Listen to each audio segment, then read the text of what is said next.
Olá, meus estudantes e todos aqueles que me acompanham. Um grande abraço, um abraço filosófico a todos. E hoje eu quero fazer uma análise do século XXI, onde eu estou percebendo o império da mentira prevalecendo no presente século. Mas antes eu quero fazer uma abordagem histórica lá na Idade Média, que aconteceu por volta do século 476 a 1543. Esse período ele é marcado pelo feudalismo e pela organização social e econômica instituída na Europa Ocidental. Então baseava-se nas grandes propriedades de terras, chamadas feudos, que pertenciam aos nobres e aos senhores feudais, e a mão de obra era servil, os trabalhadores ali, os camponeses trabalhavam e geravam as riquezas ali para sustentar os feudos. Neste período também se destaca a influência e a hegemonia da Igreja Católica, a maior instituição da terra naquele período. Ela detinha a maior parte das terras da Europa e ela é quem ditava as regras e tudo girava e funcionava em torno da religião. Tanto é que tivemos nesse período as cruzadas, que foram movimentos militares que partiram da Europa Ocidental a fim de conquistar a Terra Santa, a cidade de Jerusalém, que estava sendo disputada entre os cristãos e os muçulmanos.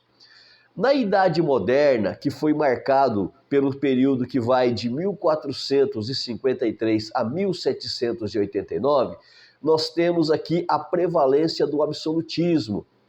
A monarquia ganha poder, ganha força, então começam a surgir os monarcas absolutistas e também surgem os estados modernos, como nós conhecemos hoje, com um poder centralizado na figura do rei.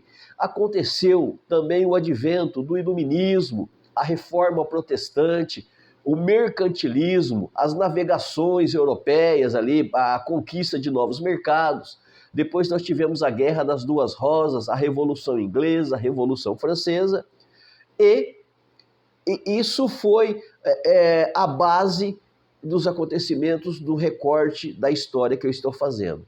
Já na Idade Contemporânea, que acontece a partir de 1789 e vai até os dias atuais, se consolida o capitalismo, o desenvolvimento industrial, o desenvolvimento tecnológico e a separação, a distinção entre Estado e religião. Então, a sociedade contemporânea ela é marcada por um acelerado processo de transformação e mudanças. As cidades vão ficando cada vez mais cheias de habitantes, há a necessidade de consumo em grande escala, uma série de mudanças vão acontecendo e produção também em larga escala, e isso influencia o ritmo de vida de cada um. E isso mudou não somente o aspecto das coisas materiais, dos objetos, enfim, no aspecto imaterial também, como mudança de comportamentos, de hábitos, de conduta, de ideias, tudo isso tem sido objeto de análise neste período. Nós estamos vivendo aqui, neste momento histórico, em pleno século XXI, 2024, nós estamos vendo aqui a ganhar a proporcionalidade gigantesca à pós-verdade. A partir de um neologismo, a pós-verdade pode ser considerada uma linguagem que não carece de atenção, de sistematização, de informação correta. Então, a referência de verdade na pós-modernidade, ela mudou a sua configuração. Então, as pessoas, elas, na pós-verdade, elas passam a acreditar em tudo que chegam até elas, de acordo com suas conveniências. Deixam de utilizar a razão e deixam se levar pelas emoções e pelos interesses ideológicos. Enfim, as notícias, elas não são analisadas, elas não passam pelo crivo da razão, da lógica, da coerência e da verdade. Na pós-modernidade ou na pós-verdade, qualquer coisa pode se tornar verdade, até mesmo aquilo que não é, mas que interessa a determinados grupos. Nós temos visto tragédias acontecerem. Eu já vi casos de pessoas que inventaram histórias e mentiras e essa pessoa foi perseguida e morta. Há pouco tempo atrás, ou há poucos anos atrás, em Santos, divulgaram a notícia de que uma mulher estava sequestrando crianças e deram as características físicas da mulher. A primeira pessoa que encontraram na rua com as características físicas daquela suposta mulher que roubava, que raptava crianças, e mataram uma inocente que não tinha nada a ver, e na verdade a história nem era real, foi algo inventado.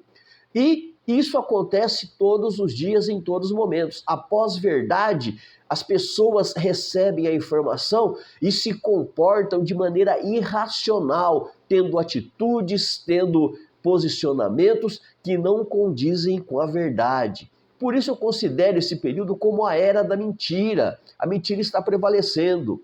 No mundo pós-moderno, as pessoas vivem num ritmo tão acelerado que elas não têm tempo para compreender as coisas ou os fenômenos à sua volta. Ficam muito mais fácil acreditar em tudo que já vem pronto, que já em tudo aquilo que alguém já sistematizou como verdade, fica muito mais fácil chegar e, dependendo daquilo que eu acredito, daquilo que eu penso, eu aceitar ou não e repassar as notícias. Então é muito fácil acreditar em notícias que recebem e acreditar de imediato, sem fazer uma análise coerente e racional.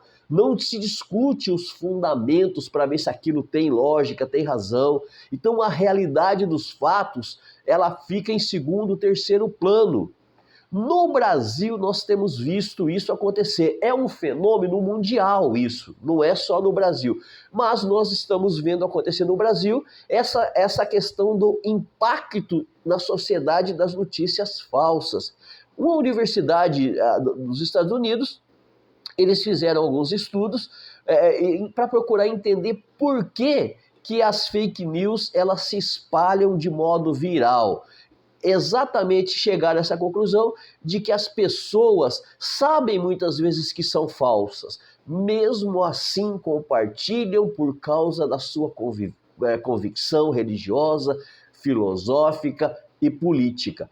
Isso pode levar a sociedade ao caos. A verdade, a realidade dos fatos não está prevalecendo. O que está prevalecendo é o interesse de grupos, poderosos grupos capitalistas, políticos, religiosos, para manipular a mente das pessoas e fazerem deles massa de manobra.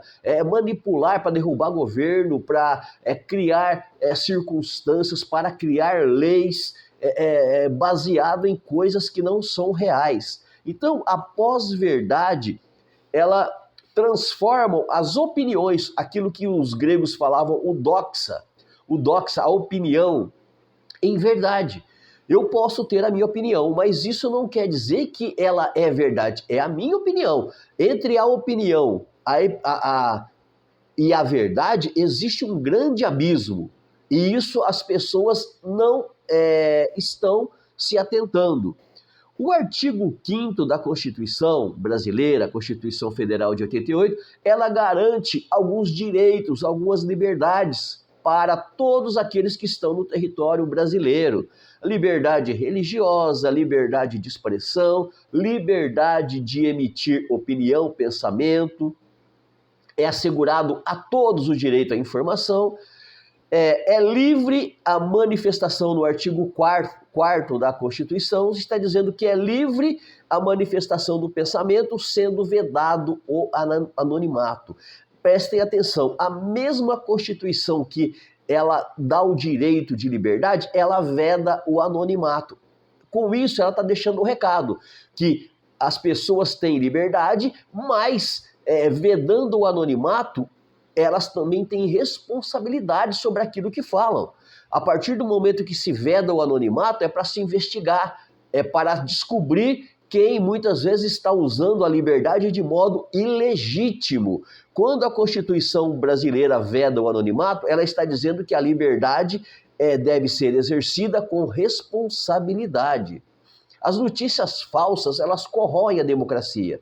E isso nós estamos vendo até mesmo nas tragédias. No Rio Grande do Sul, que está em estado de calamidade por causa das chuvas, e pessoas divulgando mentiras, divulgando fake news para atrapalhar politicamente o grupo rival, e um grupo quer inventar mentira para desmobilizar o outro grupo. Enquanto isso, a sociedade, o cidadão, aquele que está passando angústias e dificuldades, ele fica à mercê desses grupos terroristas da mentira. Então, Santo Agostinho vai dizer o seguinte: as pessoas costumam amar a verdade quando esta os ilumina, porém tendem a odiá-las quando as confronta. Então, Santo Agostinho, ele já faz esse alerta há muitos séculos, e nós devemos prestar atenção, ficarmos atentos naquilo que chega até nós. Eu fico abismado de ver pessoas usando o cristianismo para defender o direito de espalhar notícias falsas. Isso é preocupante, porque as pessoas não entendem nada de cristianismo, nem de ética e nem de moral. Então, fiquemos atentos, não aceitemos tudo aquilo que chega até nós e usemos a razão, a inteligência para não sermos manipulados. Um abraço a todos e até a próxima.